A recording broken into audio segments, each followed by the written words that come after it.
They remember the song. They remember the beat, but they forgot the man. Long before the headline spoke of a sudden death, there was a voice that once echoed across every radio, every school hallway, every city block. A voice that did not glorify violence, but warned about it. A voice that spoke of survival, pressure, and choices long before those words became fashionable. Coolio was never the loudest rapper from the West Coast. He did not sell an image of untouchable power. Instead, he sold something far more uncomfortable: reflection. His music carried humor, intelligence, and social truth, wrapped in melodies the world could sing along to. At the height of his success, he stood at the center of global culture.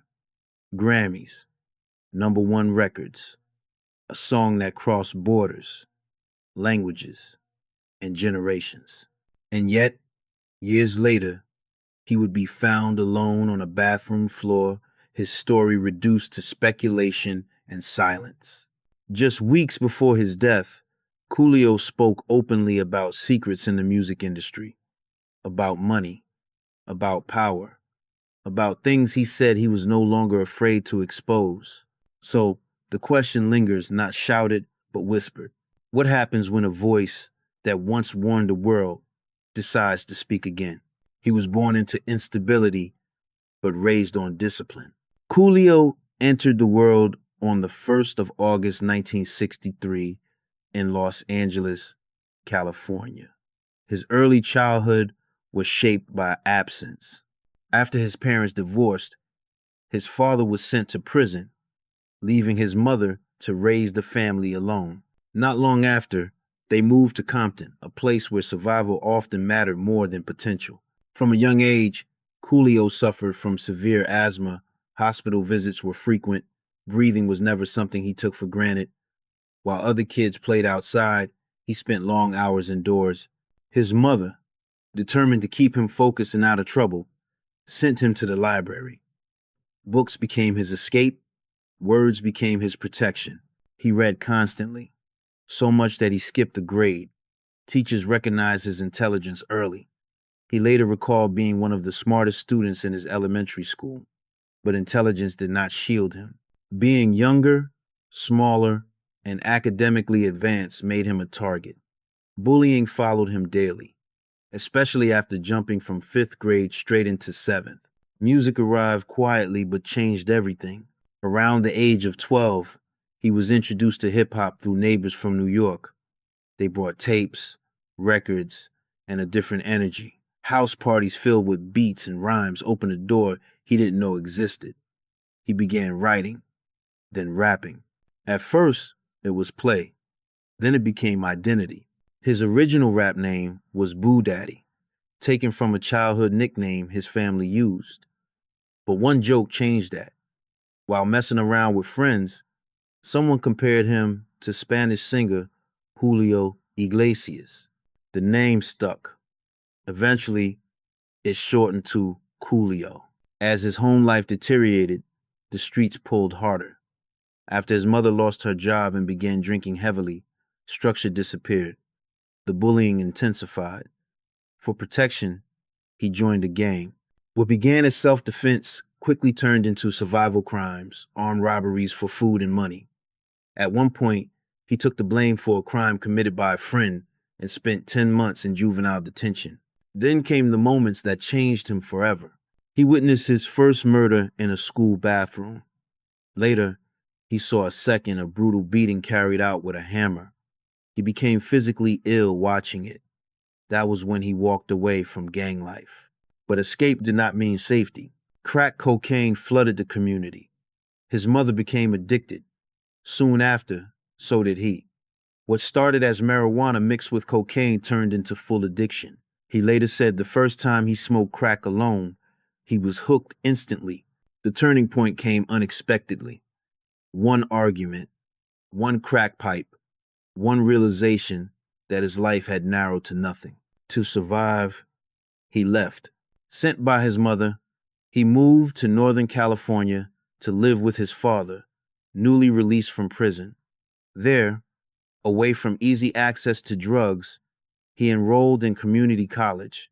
He became a volunteer firefighter through a program designed to help recovering addicts. He worked airport security. He rebuilt himself quietly. And in that quiet, music returned not as fantasy, but as purpose. Success did not arrive suddenly. It arrived after humiliation. Before the world knew his name, Coolio stood in welfare lines. Fans recognized him there, cashing government checks while trying to feed 3 children. The industry had seen his face, but it had not opened its doors. Even when those around him were rising, he was left behind. When WC and the mod circle connected with Ice Cube's camp, Coolio asked for nothing more than a chance to go on tour, even as a bag carrier. The answer was no. There was no room. That rejection stayed with him. It sharpened him. Everything changed when he met manager Paul Stewart. Stewart had a reputation for spotting raw talent and had already helped artists like Warren G. and Montel Jordan secure major deals. When he heard Coolio's demo, he believed in it immediately. The demo was shopped across the industry. Offers came in: Jive, Polygram, Tommy Boy Records. Coolio chose Tommy Boy for one simple reason: they offered money when he needed it most. What started as a single deal quickly became something bigger. In the studio, Coolio worked relentlessly, song after song. No shortcuts, no waiting for inspiration. The label noticed. The single deal became a full album contract. On the 8th of March, 1994, he released Fantastic Voyage. The response was immediate. The song climbed to number 3 on the Billboard Hot 100 and number 2 on the Hot Rap Songs chart. It went platinum, selling over 1 million copies. MTV played the video in heavy rotation. The sound was familiar yet fresh, sampling the legendary R&B group Lakeside. But Coolio's energy made it feel new, fun, carefree, accessible. The industry took notice. His debut album, It Takes a Thief, followed soon after, reaching number 8 on the Billboard 200 and earning platinum certification. Songs like I Remember and Sticky Fingers expanded his reach, landing placements on major film soundtracks. He was no longer fighting for entry. He was inside. Then came 1995. Gangsta's Paradise was not just a hit, it was a cultural moment, built on a sample from Stevie Wonder's Pastime Paradise. The song carried weight, depth, reflection. After initial resistance, Stevie Wonder allowed the sample on one condition: the removal of profanity. Coolio agreed. The result was historic. Released on the 5th of August, 1995, the song went number 1 in the United States, the United Kingdom, and across Europe, Australia, and New Zealand. 6 million copies sold. The Dangerous Minds soundtrack went triple platinum. At the Grammy Awards, Coolio won Best Rap Solo Performance, defeating Biggie, Tupac, Dr. Dre, and others. The video, featuring Michelle Pfeiffer face-to-face with Coolio, became iconic. It wasn't flashy. It was confrontational, honest. At that moment, Coolio was everywhere. On radios, on television, on movie soundtracks, on the world stage. He had reached the peak. And peaks, as history often shows, are where the fall quietly begins. When the spotlight moved on, it did not dim slowly. It shut off. After the unprecedented success of Gangsta's Paradise, expectations became a weight rather than a gift. For a moment, Coolio was everywhere, touring, nonstop, recording, appearing on soundtracks, television, and films. But momentum in the music industry is fragile. What comes fast can disappear even faster. In 1997, Coolio released his 3rd studio album, My Soul. Commercially, it was not a disaster. The album went gold. The single See You When You Get There reached number 12 on the Billboard Hot 100 and received consistent airplay. By most standards, it was a solid release. To his label, it was a failure. Tommy Boy Records expected another global phenomenon. When that didn't happen, they walked away. Coolio later spoke openly about what he believed happened behind the scenes. He claimed the label had a pattern sabotaging artists' third albums to avoid paying higher royalties built into their contracts. He pointed to other artists on the roster who experienced the same sudden withdrawal of support. Whether coincidence or design, the result was the same. He was dropped. Without a major label backing him, the structure that once carried his career vanished. Financial pressure returned. Legal trouble followed. While touring in Europe, Coolio was charged in connection with an incident at a boutique where merchandise was taken without payment. He denied assault, explaining that the situation was a misunderstanding involving autographs in exchange for clothing. The court did not see it that way. He was sentenced to probation and fined $30,000. That same year, he was arrested in Los Angeles for carrying a concealed weapon and possession of marijuana after being stopped for driving on the wrong side of the street. Public perception began to shift. The image of a thoughtful, socially conscious artist was slowly replaced by headlines that told a simpler, harsher story. Arrests, courtrooms, mugshots. The industry, once eager to celebrate him, now watched from a distance. Coolio tried to regain control. He launched his own label, Crowbar Records. He continued releasing music independently, including albums distributed overseas and projects aimed at loyal fans rather than charts. But the mainstream attention was gone. Instead, a new version of visibility emerged: reality television, guest appearances, nostalgia-driven performances, shows that framed him less as a cultural voice and more as a personality. A man once known for warning the world about the dangers of the streets was now introduced as entertainment. There were more arrests in later years, a possession charge at an airport, domestic allegations that were ultimately dropped. Each incident chipped away at the legacy the music had built. And yet, he never stopped working. He kept recording, kept touring, kept speaking. But the distance between who he had been and how he was now seen grew wider every year. By the time the world remembered his voice again, it would be under circumstances no one expected. In America, fame is often mistaken for protection. Coolio learned the difference. To many listeners around the world, Coolio was frozen in time, forever associated with a single song that defined the mid-1990 seconds. But inside the United States, his story carried a deeper meaning. He represented a generation of black artists who entered the industry with talent and left it with scars. By the late 2010 seconds, Coolio had begun speaking more openly. Interviews became less nostalgic and more reflective. He talked about money that never reached artists, about streaming platforms that generated billions while creators struggled, about contracts designed to confuse, exhaust, and silence. He was not vague. Coolio said powerful people in the entertainment industry had approached him with offers that made him uncomfortable. He spoke about being asked to compromise values, to look the other way, to stay quiet. And for the first time in years, he made it clear he was done staying silent. In one interview just weeks before his death, he said something that unsettled listeners. He acknowledged the risk of speaking out. He said he had children.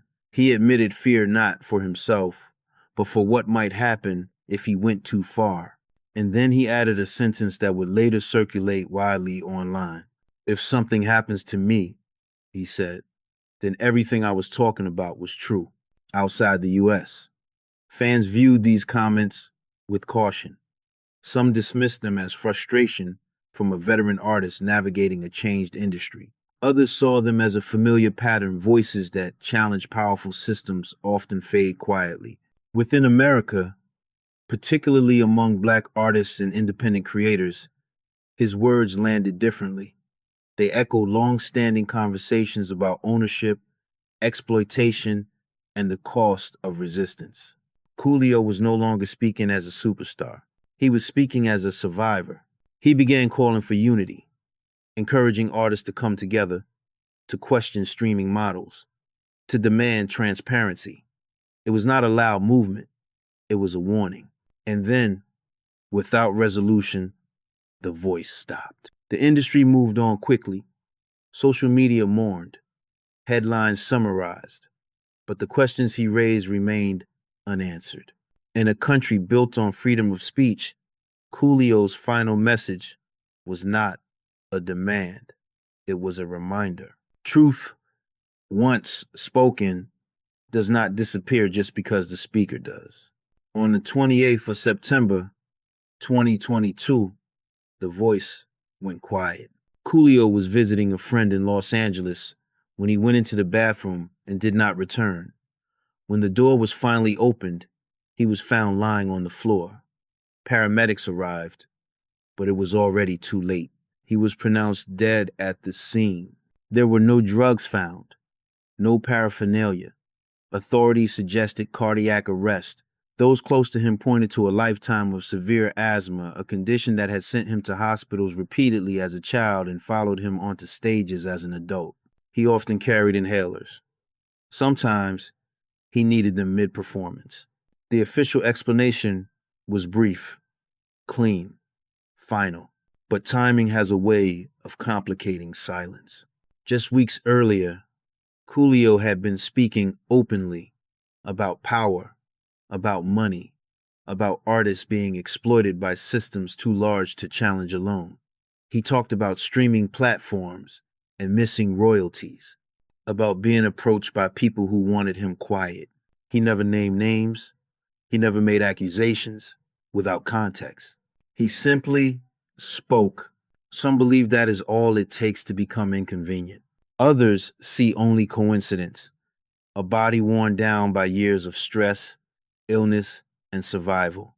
The truth may never be fully known, and this story does not ask the viewer to choose a side. It asks something simpler, to remember who he was beyond the theories. Coolio was a reader, a thinker, a survivor, a man who escaped addiction, raised children, and gave the world music that still carries weight decades later. He sold over 27 million records. He appeared in dozens of films and television shows. He won awards that once placed him at the center of global culture. But numbers are not his legacy. His legacy lives in the honesty of his words, in the fact that his most famous song was not about glorifying power, but questioning it, in the way he warned young listeners about choices before the consequences arrived. He leaves behind 10 children, 5 grandchildren, and a catalog that continues to speak even now. Some stories end without closure, but dignity does not need applause.